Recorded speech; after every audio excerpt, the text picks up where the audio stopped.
Hi friends, welcome to AH times. Friends, మన యొక్క AP రాష్ట్ర వ్యాప్తంగా గ్యాస్ సిలిండర్లు వినియోగదారులు ఎవరైతే ఉన్నారో, అనగా ప్రతి ఇంట్లో గ్యాస్ సిలిండర్ యూజ్ చేస్తున్నారు.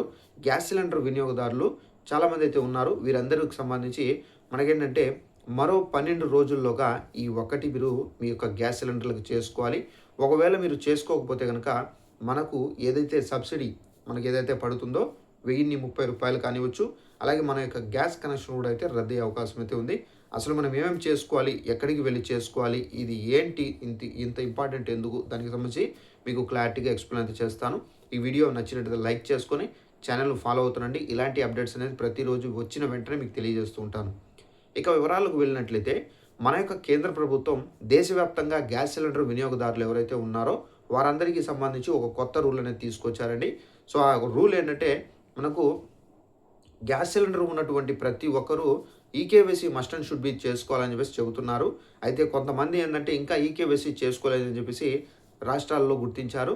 అయితే మన యొక్క ఏపీ రాష్ట్ర వ్యాప్తంగా కూడా కొంతమంది అయితే ఇంకా ఈకేవైసీ అయితే చేసుకోలేదు. సో ఎవరైతే ఈకేవైసీ చేసుకోలేదో తప్పనిసరిగా చేసుకోండి.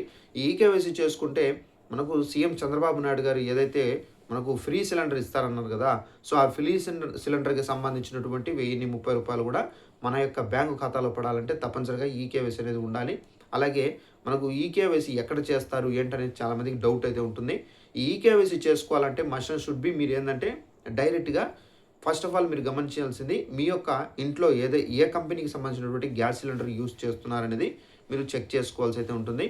కొంతమంది ఇంట్లో హెచ్పి గ్యాసు, ఇంకొంతమంది ఇంట్లో వచ్చేసి ఇండియన్ గ్యాసు, మరికొంతమంది ఇంట్లో వచ్చేసి భారత్ గ్యాసు, ఈ విధంగా అయితే మనకు గ్యాస్ సిలిండర్ అనేది యూజ్ చేస్తూ ఉంటారు.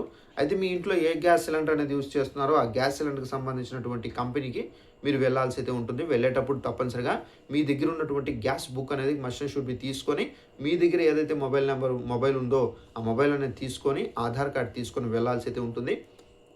వెళ్ళిన తర్వాత మీరు గ్యాస్ ఆఫీసులో ఈ బుక్ ఏదైతే గ్యాస్ బుక్ ఉంది కదా, సో ఆ గ్యాస్ బుక్ ఇచ్చినట్లయితే కనుక వాళ్ళు దాంట్లో గ్యాస్ సిలిండర్కి సంబంధించినటువంటి నెంబర్ అనేది ఉంటుంది. సో ఆ నెంబర్ అనేది ఎంటర్ చేసిన తర్వాత మీకు ఈకేవైసీ అయ్యిందా లేదా అనేది చెక్ చేస్తారు. ఒకవేళ మీకు ఈకేవైసీ అయ్యి ఉంటే కనుక నో ప్రాబ్లం, మళ్ళీ వాళ్ళు తిరిగి మీకు ఏదైతే బుక్ ఇచ్చారో ఆ బుక్ అనేది రిటర్న్ ఇచ్చేస్తారు. ఒకవేళ మీకు ఈకేవైసీ కాకపోతే కనుక మీ యొక్క ఆధార్ నెంబర్ అనేది ఎంటర్ చేస్తారు. దానికి ఒక ఓటీపీ అనేది వస్తుంది. సో ఆ ఓటీపీ అనేది ఎంటర్ చేసిన తర్వాత మీకు మీ యొక్క వేలిముద్ర అనేది తీసుకొని ఈకేవైసీ అనేది చేస్తారు.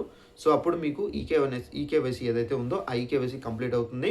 సో ఈకేవైసీ చేసుకున్న తర్వాత మీకు ఏంటంటే ప్రభుత్వం విడుదల చేసేటటువంటి సబ్సిడీ 1030 కానివ్వచ్చు, అలాగే మీరు గ్యాస్ కనెక్షన్కి సంబంధించి కానివ్వచ్చు, సో సేఫ్గా ఉంటాయి. అలాగే మనకు ఈకేవైసీ అయిన తర్వాత మీరు ఎప్పుడు కూడా గ్యాస్ సిలిండర్ బుక్ చేసిన వెంటనే మీకు ఏంటంటే సిలిండర్ రావడము, ఓటీపీస్ రావడము, ఈ విధంగా అయితే మీకు ట్రాన్సాక్షన్స్ అనేది జరుగుతూ ఉంటాయి. సో ఇదండి మనకు ఉన్నటువంటి ఇన్ఫర్మేషన్. ఈ వీడియో మీకు నచ్చినట్లయితే లైక్ చేసుకొని ఛానల్ను ఫాలో అవుతుండండి. ప్రతి చిన్న ఇన్ఫర్మేషన్ వచ్చిన వెంటనే తెలియజేస్తూ ఉంటాను. Thanks for watching this video. All the best.